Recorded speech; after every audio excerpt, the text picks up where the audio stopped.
अब क्या है कि देखो, ये हेटर्स को मैं एक ही बात कहूँगा, या फिर ठीक है चलो जो भी है, अब तुम लोग वाईआरएफ का पावर बोलो या जो भी बोलो, या फिर लोगों का रिस्पांस बोलो, जो बोलना है बोलो। फैक्ट तो ये है कि भाई ये फिल्म 3 दिन में ब्लॉकबस्टर हो चुकी है। अब इसमें कोई शक बचता ही नहीं है, कोई गुंजाइश ही नहीं है कि 3 दिन में अगर एक 60 करोड़ में बनने वाली फिल्म अगर वर्ल्ड वाइड में 110 करोड़ का कलेक्शन कर लेती है, और नेट में भी 3 दिन में अगर ये 83 से लेके 85 करोड़ का नेट बिजनेस कर लेती है, जो कि खाली 60 में बनी थी, तो इसको ब्लॉकबस्टर नहीं तो क्या बोलोगे। आज की बात करते हैं कि आज ये फिल्म कितना कर सकती है। मंडे है, मंडे टेस्ट वेस्ट इसको पास ही नहीं होना है। एक सिंपल सी बात है, जो फिल्म अपना बजट को ऑलरेडी तोड़ चुकी है उसके लिए कौन सा टेस्ट। आज ये कितना ही करे कोई फ़र्क नहीं पड़ता है। लेकिन प्रैक्टिकली बात कर तो आज ये फिल्म कितना कर सकती है उसके बारे में अगर मैं बात करूँ, भाई यू नेवर नो यार दोस्तों। हो सकता है भाई कि 12 से लेके 15 भी करें, क्योंकि अगर कल ये 38 टाइप का कर रही है भाई साहब, तो अब इमेजिन करो 15 करोड़ अगर, मुझे तो लगता है कर भी ले। अगर 3 दिन में 83 से 84 करोड़ का नेट हुआ है, तो चौथे दिन पे और 17 कर दे तो 4 दिन में 100 मार देगी नेट में। पर मेरा जो प्रेडिक्शन है, मैं 13 से 15 करोड़ बोलूँगा। कुछ लोग इसको अंडर 10 करोड़ बोल रहे हैं। भाई मैं लॉजिकल एक बात बोलूँगा, अगर ये फिल्म यार ऑलमोस्ट 40 को टच कर रही है संडे को, तो ये होने ही नहीं वाला है कि ये खाली 8-9 करोड़ पे या 10 करोड़ पे रहेगी। एक्सपेक्टेशन तो 15 की है, आना तो उतना ही चाहिए, क्योंकि मैं दिल से चाहूँगा कि अगर फिल्म चल रही है तो दिल से अच्छी चले और 100 नहीं 200 नेट मारने का कोशिश करे।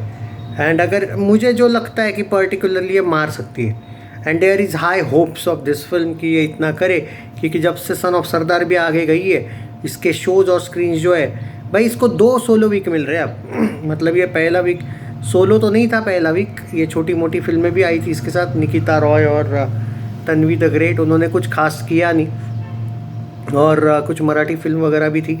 लेकिन अगले वीक में हिंदी में कोई भी फिल्म नहीं आ रही है। जितना मैं पहले ही बोला था कि सन ऑफ सरदार 2 अब आगे जाती है तो इसको डायरेक्ट सोलो वीक मिलेगा।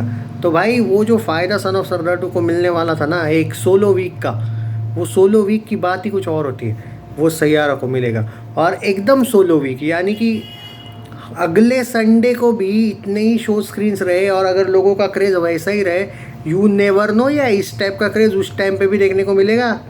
Don't take it lightly. तो मेरा प्रेडिक्शन है दोस्तों 15 करोड़ आज भाई आना चाहिए। आप देखो, सैटरडे से ज़्यादा जो संडे ने सरप्राइज़ दिया ना, वो बहुत बड़ा वाला सरप्राइज़ था, किसी ने ना सोचा था।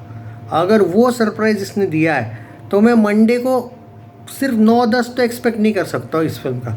मानता हूँ ये ब्लॉकबस्टर हुई है तो इसके लिए अब ये कितना भी कमाए, अब ये 0 रुपीज़ भी कमाए तो भी ये ब्लॉकबस्टर है, मैं खुद मानता हूँ। अब हो भी चुकी है, वो सवाल नहीं आता है यहाँ पे। अब यहाँ पे एक नया माउंटेन अचीव करने का कोशिश करना चाहिए ना, कि भाई अब वो हीट फ्लॉप वाला एंगल ख़त्म हो गया, अब तो ये ब्लॉकबस्टर हो चुकी है। अब ये कितनी आगे जा सकती है, ये इसका चैलेंज तो नहीं कहूँगा, चैलेंज तो उसको कहते हैं कि भाई कोई बहुत बड़ा पहाड़ हो। यहाँ पे तुमने पहले ही पहाड़ 3 दिन में ही फाड़ दिया, जो भी बजट था उसकी कर दी सब कुछ। तो अब ये जो भी कर रही है प्रॉफिट में कर रही है, तो कमाती रहेगी अब ये।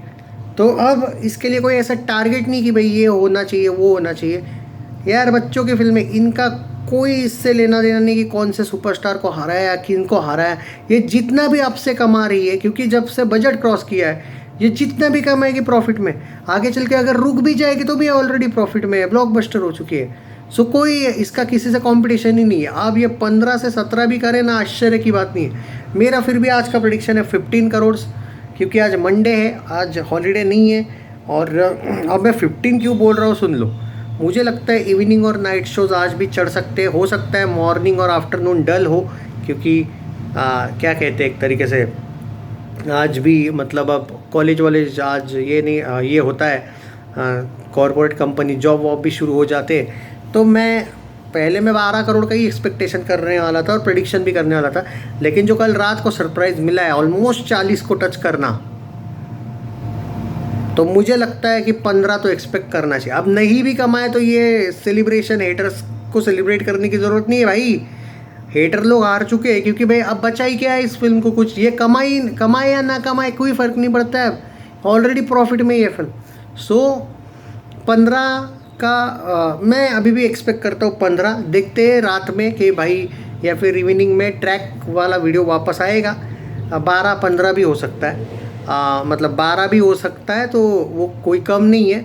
पर जो रेंज दिख रही है, जो हाइप दिख रही है, वो मुझे 15 की दिख रही है। देखते हैं। और कल एक बहुत बड़ा तोहफा होगा। PVR आइनॉक्स वाले 99 रुपीज़ का टिकट रखेंगे इस फिल्म का, तो समझ जाओ। और चांदी कल, आज से भी ज़्यादा तो कल होगा धमाका।